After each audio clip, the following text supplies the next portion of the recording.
come right on in. All of my help comes from him.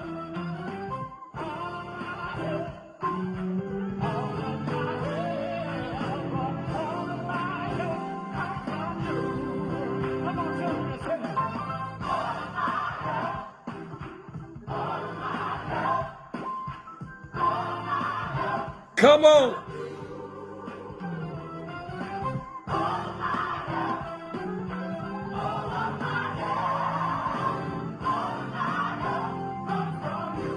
God bless you tonight. Thank you for tuning in.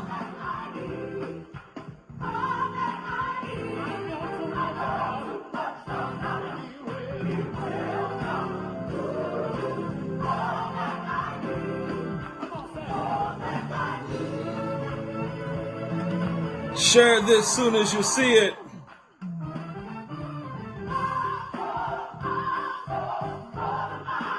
All of my help.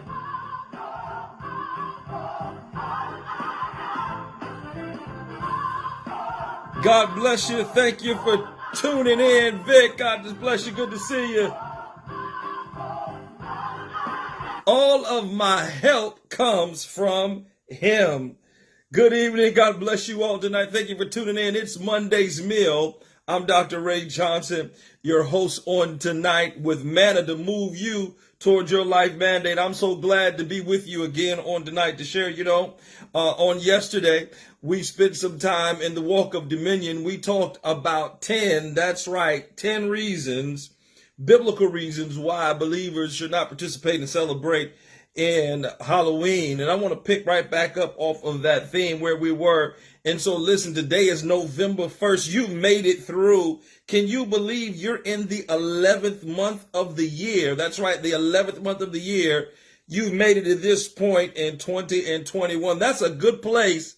If I was in church on Sunday, I would say to give the Lord a praise. But listen, tonight, I want to spend a few minutes just talking with you about how to survive a bewitching. That's right. I want to spend just a few seconds with you about how to survive a bewitching. As I said yesterday, we gave 10 biblical reasons of how to actually be able for Christians not to participate in Halloween or Samhain, as it were. And so I want to pick right back up where we were with that, right there in the book of Galatians chapter 3, verses 1 through 8. Paul, in his letter to the church at Galatia, he spent a few minutes, you all, talking about how the Galatians were bewitched concerning their faith in Christ. And he gave some real good evidence about why it is that they believe and how it is that they believe what they believe. And I'm telling you, I want to pick right back up on that. Because oftentimes when we walk through life, there are circumstances and things that can happen to us in such a way that cause or bring about a bewitching. So let me explain just for a moment. A bewitching is something that takes place, an enchantment, or it's a spell that's cast, or it's a deception that takes place, and the end result is an immobilization. Let me say that again. A bewitching is an enchantment as a result of a spell that happens that brings about an immobilization in our lives. Really what takes place is it hinders our ability to be able to take the next step forward. And so when a bewitching takes place, we become immobilized as if we are in a daze. And I don't know about you, there are some things that can happen and take place in our lives that can cause us to become so immobilized to where we can't even really find our minds. We can't think straight. We're hazy. We're not clear about how we're going to be able to maneuver toward our goals and objectives and how we're going to be able to accomplish the things that God's put on our heart. But I want us to know tonight that God's given us strategies and given us ability to be able to survive a bewitching and to be able to overcome the paralysis that comes as a result of it. And so I want to just talk to us about that tonight. Come on, can I get into the first one? I got some M's with us tonight that's going to help us be able to survive a bewitching experience that we may have or a paralysis that may take place in our lives. One of the first ones that you need is your memory. That's right. In order to survive or overcome a bewitching experience, something that has caused you paralysis, something that has immobilized you, something that is causing you to not be able to put one foot in front of the other, that's causing you not to be able to take the next steps towards your own goals and objectives, you've got to depend upon memory. Where do I get that from? You know, the children of Israel, when they were on their way into their promised land experience, one of the things that they had to recall upon was memory. They had to remember how the God that they served brought them through an experience of the wilderness. And I don't know about you tonight, but I believe that God can bring you and has brought many of us through a wilderness experience. I mean, it's November and we've been surviving this pandemic, a global pandemic, and here you are in place in your right mind with the activity of your limbs. You've got to have good memory. When they were coming into Canaan and they crossed over the Jordan River, the Lord through Joshua gave them some instructions. He said to them, I want you to take 12 stones, 12 very large stones, and I want you to put them in the bed of the river, and they ought to be a memorial for each one of the tribes, so that when they tell their children, that their children would remember how God had delivered them from not only Egypt, but the wilderness experience. And what I want to say to you is that you've got to remember in your memory of what God's done for you to get you to this point in the year. And I'm telling you, if you're going to survive an immobilization or a paralysis that happens as a result of a bewitching in your life, just think back. The old church would say it like this: when I think of the goodness, I got to leave that alone. This ain't Sunday morning. You've got to take time to remember what it is that God's done for you in your life. That's number one. If you're going to survive a paralysis, an immobilization that happens as a result of a bewitching. You know what number two is? You need manna. And what I mean by manna is you need a fresh word for the now. So on the one hand, you remember what it is that God has done, but then you need a fresh word, manna, for the now. You know, Israel, I'm right back there with them again. When they were walking through their experience, they were in a place where they were wondering how they were going to eat, how they were going to survive, how they were going to get through. What sustenance are we going to have? Are we going to be able to utilize through this dry season? And I don't know who you are tonight, but if you're in the midst of a dry season as a result of this pandemic, resources aren't coming in the way that you thought that they were going to come in. You don't have leverage that you thought that you would have to start the new business idea, or the credit isn't quite right to be able to get back to school, or to acquire that property, or to start that new venture. What you need is manna. And what God did for them was he gave them manna early in the morning. You know, that term manna means, what is this? In other words, God gave them whatever it is that they would need for the moment that they would need it in. And remember that manna was likened to bread unto them. And remember, Jesus said that he was the bread of life. And so with him being the bread of life for us, when we eat upon his word each and every day, it can give us a fresh revelation of what it is that we need to survive for the now in the moment that you are in.